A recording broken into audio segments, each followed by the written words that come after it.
Assalamualaikum warahmatullahi wabarakatuh. Alhamdulillah. Segala puji bagi Allah. Wassalatu wassalam ala Rasulillah. Salawat dan salam semoga tercurahkan untuk utusan Allah yang diutus sebagai rahmatan lil alamin, untuk keluarga beliau, wa ala alihi wa ashabihi, untuk para sahabat beliau, wa man tabi'ahum bi ihsanin ila yaumil qiyamah, dan untuk setiap orang yang mengikuti beliau sampai hari kiamat. Amma ba'd. Ahibbati fillah, kembali kita berjumpa untuk membahas tentang panggilan buat orang-orang yang beriman. Kalau engkau beriman, kalau kamu beriman, maka wajib dengerin panggilan ini.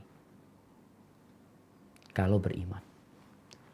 Kalau tidak, ya silahkan, engkau bebas.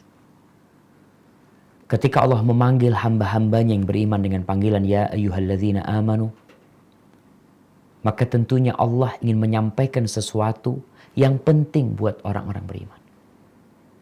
Baik itu perintah, baik itu larangan, baik itu pencerahan.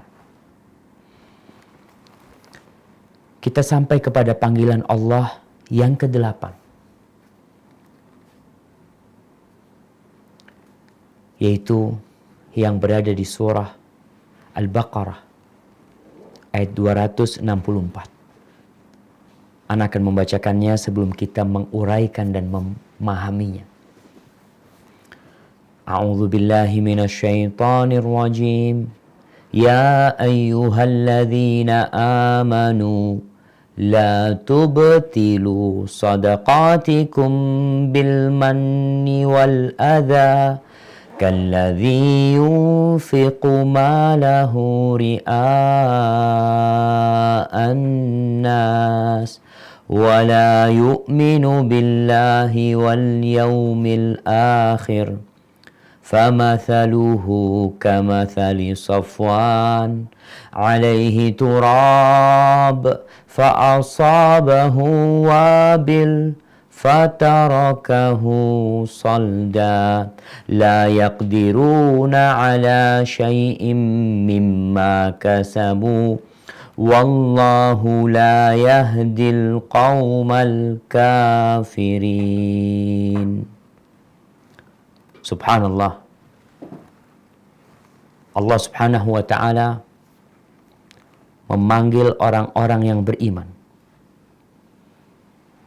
Kata Allah, hai orang-orang yang beriman, janganlah kamu menghilangkan pahala sedekahmu dengan menyebut-nyebutnya dan menyakiti perasaan si penerima, seperti orang yang menafkahkan hartanya karena riya kepada manusia, dan dia tidak beriman kepada Allah dan hari akhir. Maka perumpamaan orang itu seperti batu licin yang di atasnya ada tanah. Kemudian batu itu ditimpa hujan lebat. Lalu menjadilah dia bersih, tidak bertanah. Mereka tidak menguasai sesuatu pun dari apa yang mereka usahakan. Dan Allah tidak memberi petunjuk kepada orang-orang kafir. Ahibati fillah. Subhanallah. Di ayat yang sebelumnya, maksudnya di surah Al-Baqarah ayat 254, Allah mengatakan, ya ayyuhalladzina amanu anfiqu mimma razaqnakum. Wahai orang-orang yang beriman, kalian belanjakan, kalian sedekahkan dari apa yang kami rizkikan kepada kalian. Setelah Allah jelaskan tentang perintah sedekah, Allah memberikan arahan kepada kita bahwa tidak semua sedekah diterima sama Allah. Sejatinya sedekah itu untuk menyucikan jiwa, membersihkan hati, membersihkan harta kita. Tapi ternyata ada sedekah yang menyebabkan pelakunya tambah kotor hatinya. Donaturnya nih yang berbagi harta bukan tambah dicintai Allah, tambah dibenci sama Allah dengan sedekah. Kenapa? Ternyata ada hal-hal yang menyebabkan sedekah itu tidak diterima. Dalam ayat ini ada 3 hal yang Allah sebutkan yang bakal merusak sedekah kita. Yang pertama adalah al-man, mengungkit-ungkit pemberian. Aku dulu pernah kasih kamu. Aku dulu pernah berbagi kepadamu. Ingat waktu kamu susah dulu, siapa yang bantuin kamu? Ingat waktu kamu dulu banyak utang, siapa yang melunasi hutang? Dan ini kadang-kadang terjadi, jemaah. Mungkin itu terjadi karena orang yang kita bantu itu ternyata tidak balas budi. Lupa dengan kebaikan kita. Akhirnya kita mengungkit kebaikan kita kepada dia. Boleh nggak? Nggak boleh. Tapi Ustaz, dia tidak seperti kacang lupa sama kulitnya. Subhanallah. Kamu sedekah buat dia apa buat Allah niatnya? Ketika seorang membantu orang lain karena Allah, dia tidak akan peduli.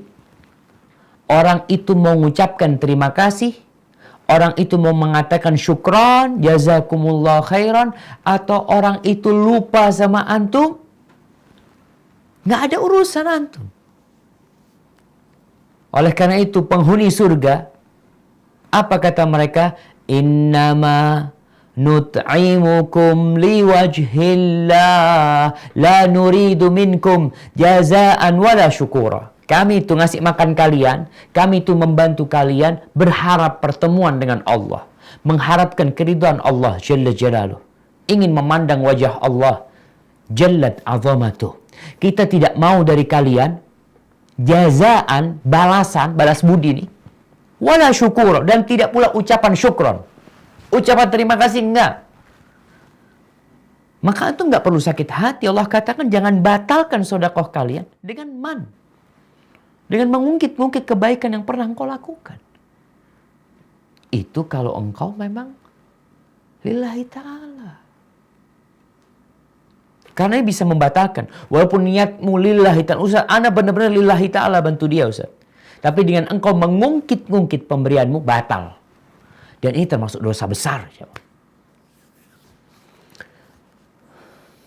Rasulullah sallallahu alaihi wasallam hadis riwayat Muslim mengatakan thalathatun la yukallimuhumullah yaumal qiyamah wa la yanzuru ilaihim wa la yuzakkihim wa lahum adzabun alim. Kata Allah, ada 3 manusia yang Allah tidak akan berbicara dengan mereka. Diabaikan nih orang. Allah tidak akan melihat kepada mereka dengan rahmat, nggak ada. Wala yuzakim, dan tidak akan dibersihkan dari dosanya. Neraka berarti tempat. Karena kita tahu ada orang-orang berdosa pada hari kiamat diampuni sama Allah. Tapi 3 orang ini kata Allah, Allah tidak akan bicara sama mereka, Allah tidak akan memandang mereka, Allah tidak akan menyucikan mereka. Sehingga bisa masuk surga tanpa azab.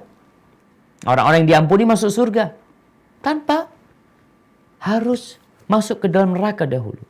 Siapa 3 orang? Yang pertama, al-musbil izarahu, yang memanjangkan sarungnya melewati mata kaki. Yang isbal, jangan dianggap remeh isbal, jemaah. Buat yang memandangkan pakaiannya di bawah mata kaki, mungkin dia berpendapat, Ustaz, ana nggak sombong.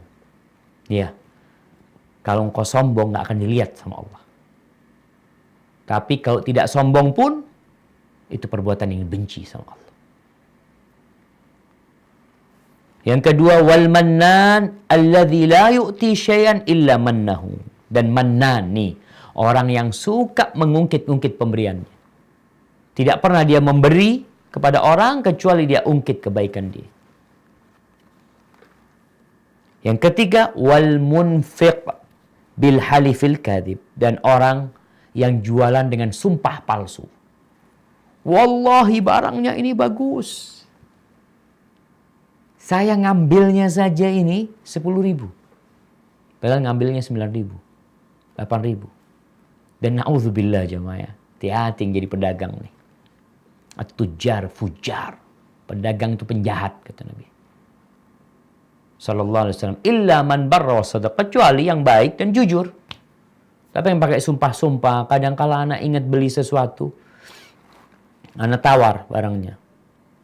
Dia minta 10 real. Anak tawar 8 real. Oh, modalnya aja nggak boleh. Setelah anak pergi dipanggil, dikasihkan 8 real. Anak subhanallah. Apakah dia bohong atau dia jual dengan rugi? Wallahu a'lam bishawab. Maka ingat, mengungkit-ungkit kebaikan yang pernah kita lakukan itu membatalkan pahala kita. Walaupun kita ikhlas lillahi ta'ala waktu ngasih. Yang kedua yang membatalkan adalah al-adha, menyakiti orang yang kita kasih. Apa saja yang menyakiti saudara kita. Baik di agama dia, di kehormatan dia, di badannya, di hartanya. Al-adha. Tapi yang dimaksud dalam ayat ini adalah menyakiti orang yang kita bantu. Yang kita kasih dengan ucapan-ucapan yang gak pantas kita ucapkan. Kita merendahkan dia. Karena kita merasa telah membantu dia, kita tidak mengungkit. Kita tidak mengungkit. Kalau mengungkit jelas, itu masuk yang pertama. Ini penjelasan yang lebih. Mungkin antum merendahkan dia, fulan atau apa. Manggilnya dia dengan ucapan-ucapan yang menyakitin dia. Dan kita tahu. Muslim itu yang lisan dan tangannya selamat dari menyakitin orang lain. Dia gak suka nyakitin orang lain. Kalau antum nyakitin orang yang antum bantu, dengan cacian, dengan makian, dibully itu orang, tanpa antum mengungkit kebaikan antum. Tapi antum tahu orang itu gak berani balas. Orang itu gak berani bertindak. Karena antum yang membiayai hidup dia umpamanya.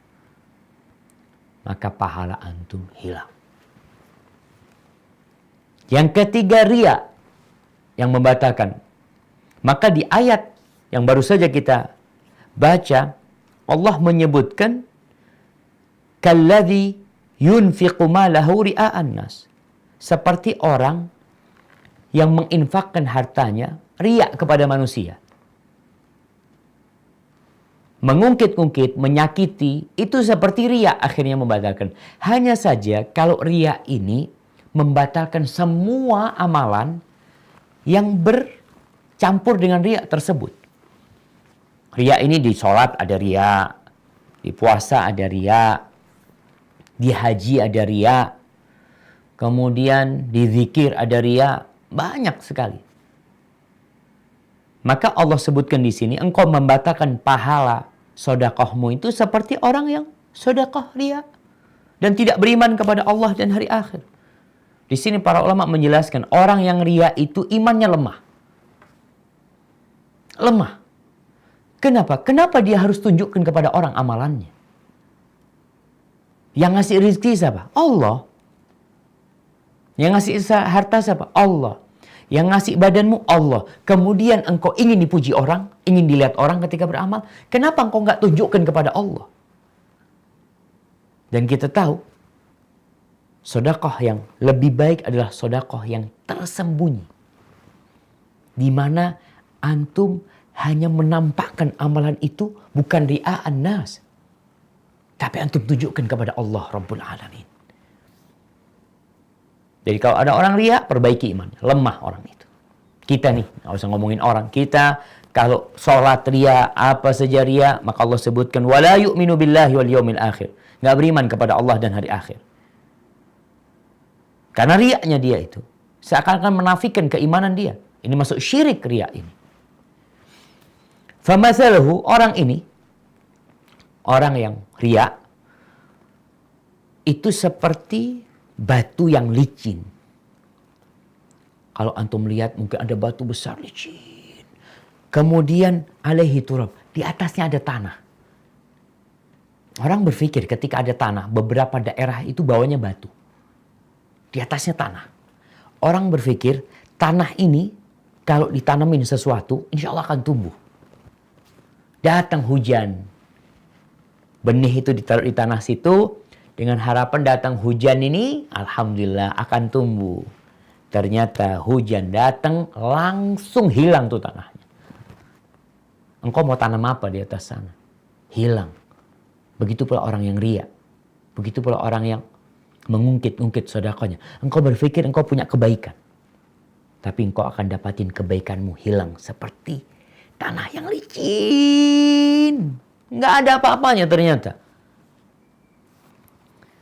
La yaqdiruna ala syai'in mimma kasab. Nggak bisa berbuat apa-apa dari apa yang mereka usahakan. Karena pergi, hilang. Engkau kalau tanam udah hilang. Tanam bawang, tanam apa, dengan adanya hujan, yang kau harapkan akan tumbuh lebih besar. Karena kita tahu, sedekah itu akan menumbuhkan harta kita. 1 jadi 700. Tapi gara-gara riya, gara-gara mengungkit-ungkit, gara-gara menyakitin, ya sudah. Seperti orang yang menanam di atas batu, licin yang ada tanahnya sedikit, kena hujan, hilang semuanya. Wallahu la yahdil qaumal kafirin. Allah tidak memberikan petunjuk kepada orang-orang kafir. Orang-orang kafir yang akan dapat petunjuk. Maka tumbuhkan di hatimu. Orang yang cari petunjuk, hilangkan kekufuran. Berusaha untuk mendekatkan diri kepada Allah dan beramal lillahi ta'ala.